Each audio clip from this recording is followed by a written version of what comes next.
অমিত শাহ এই মুহূর্তে আপনারা সরাসরি দেখছেন রাজ্য সরকারের বিরুদ্ধে চার্জশিট প্রকাশ করবেন অমিত শাহ। 15 বছরের ব্যর্থতার অভিযোগ তুলে চার্জশিট বিজেপির অমিত শাহ রয়েছেন, আর কিছুক্ষণের মধ্যেই তিনি চার্জশিট পেশ করবেন। और সেই চার্জশিট বিল করা হবে বাড়িতে বাড়িতে। भारतीय जनता पार्टी की प्रेस वार्ता में स्वागत है। जैसा आप सभी जानते हैं, बंगाल में चुनाव की घोषणा हो चुकी है और भारतीय जनता पार्टी के सभी कार्यकर्ता हमारे प्रदेश अध्यक्ष जी के नेतृत्व में बंगाल में भारतीय जनता पार्टी की सरकार बनाने के लिए बड़े आत्मविश्वास के साथ चुनावी मैदान में उतरे।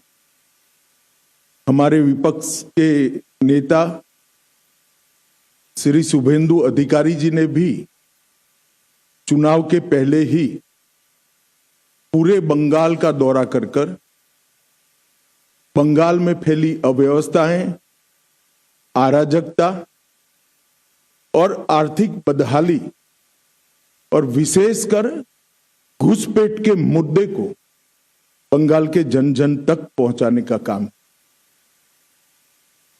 मित्रों, बंगाल का यह चुनाव बंगाल के लिए तो महत्वपूर्ण है ही है, परंतु पूरे देश के लिए महत्वपूर्ण। पूरे देश की सुरक्षा बंगाल के चुनाव के साथ एक प्रकार से जुड़ी है। असम में भारतीय जनता पार्टी की सरकार बनने के बाद असम से घुसपैठ कमोबेश समाप्त हो गई।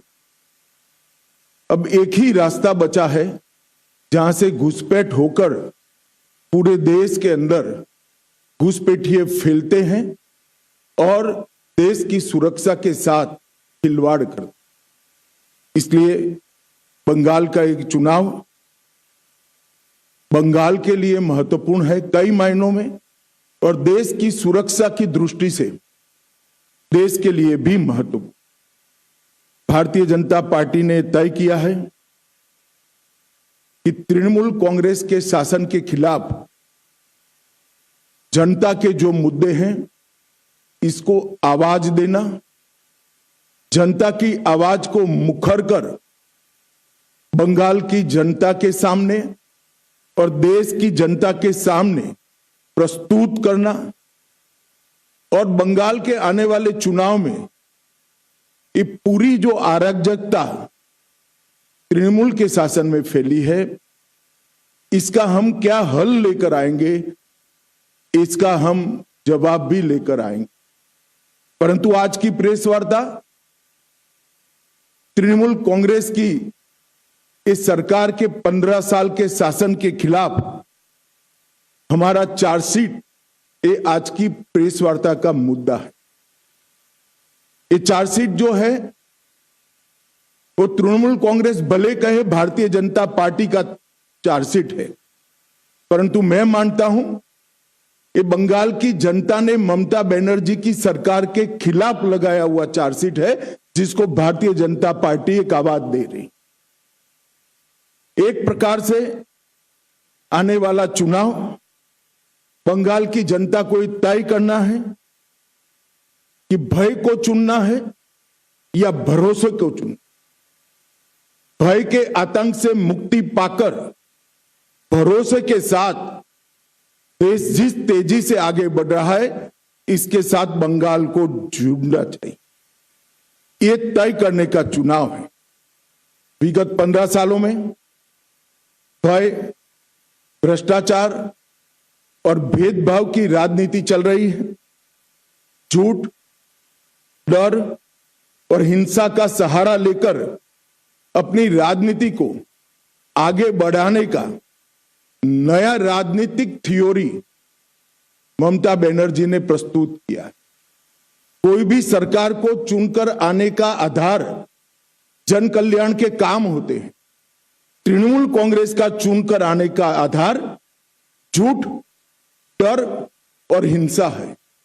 मगर भारतीय जनता पार्टी 1911 से ही 2011 से ही इसके खिलाफ एक संघर्ष कर रहे हैं और मुझे लगता है कि इस बार बंगाल की जनता पूर्ण बहुमत के साथ भारतीय जनता पार्टी की सरकार बनाने जा रही।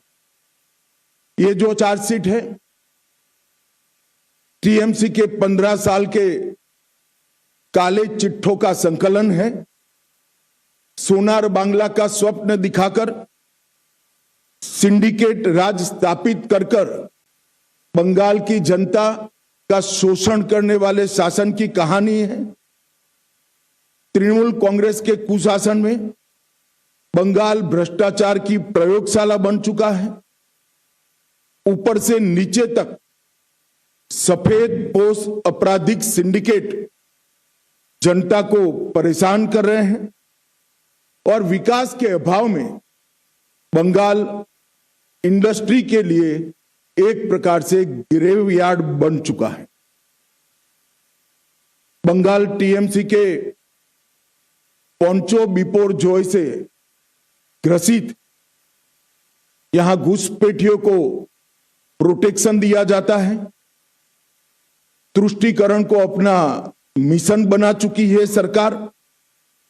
भ्रष्टाचारी प्रस्तापित रूप से राजनीतिक सिस्टम में पहुंच चुके हैं। कट मनी का कलेक्शन आम बात हो चुका है और सिंडिकेट पर नो एक्शन ये सरकार का स्वभाव बन चुका है। कई सालों तक कम्युनिस्ट शासन का दंश झेली हुई बंगाल की जनता ने सोनार बांग्ला के स्वप्न के साथ परिवर्तन किया था। मगर अब आज वो ही जनता कह रही है कि इससे तो कम्युनिस्ट अच्छे थे। ऐसा शासन 15 साल तक ममता बनर्जी ने के नेतृत्व में यहां अनुभव में आया है। आज मैं ये भी कहना चाहता हूं कि बंगाल की जनता ने लगातार भारतीय जनता पार्टी का समर्थन किया है और ग्रेजुअली भारतीय जनता पार्टी कैसे बढ़ी है इसका मैं आज आप सबके सामने थोड़े आंकड़े भी जरूर रखना चाहूंगा। 2014 में हमारा 17% वोट शेयर था लोकसभा चुनाव में और 2 सीटें थी। 19 में हमारा वोट शेयर 41% हुआ, 18 सीटें प्राप्त की। 24 में हमारा वोट शेयर 39% हुआ और 12 सीटें मिली। तो हमने एक 40% वोट शेयर का बेस यहां पर बना है। 2016 के चुनाव में विधानसभा में हमारा 10% वोट था और केवल 3 सीटें हम जीत पाए थे। 21 के चुनाव में 10% से बढ़कर 38% तक हम पहुंचे और 77 सीट के साथ हमारे विधायक दल का श्री शुभेंदु जी नेतृत्व कर रहे हैं। 30 साल तक जो 2 पार्टियों ने यहां पर लंबे समय तक शासन किया, कांग्रेस और कम्युनिस्ट, दोनों को 0 सीटें प्राप्त। मित्रों, 2024 में मोदी जी के प्रधानमंत्री बनने के बाद महाराष्ट्र, हरियाणा, उड़ीसा, दिल्ली और बिहार, इस सभी जगह पे भारतीय जनता पार्टी के नेतृत्व में एनडीए ने अप्रत्याशित जीत हासिल की है और मुझे पूरा भरोसा है कि हमारी जो कैडर है, हमारे कार्यकर्ता हैं, वो जन जन तक पहुंचे हैं, जनता की आवाज को मुखर कर आवाज दे रहे हैं और इस बार बंगाल की जनता ने ये तय किया है कि प्रचंड बहुमत के साथ भारतीय जनता पार्टी की सरकार यहां बनाई जाएगी। ये चुनाव जो है वो एक प्रकार से जान जाने के भय से मुक्ति का चुनाव है, आजादी जाने के भय से मुक्ति का चुनाव है। पूरे बंगाल का बहुमत समाज demographic change, artificial demographic change के कारण भय में जी रहा है कि हमारे ही देश में कहीं हम माइनॉरिटी तो नहीं बन जाएंगे।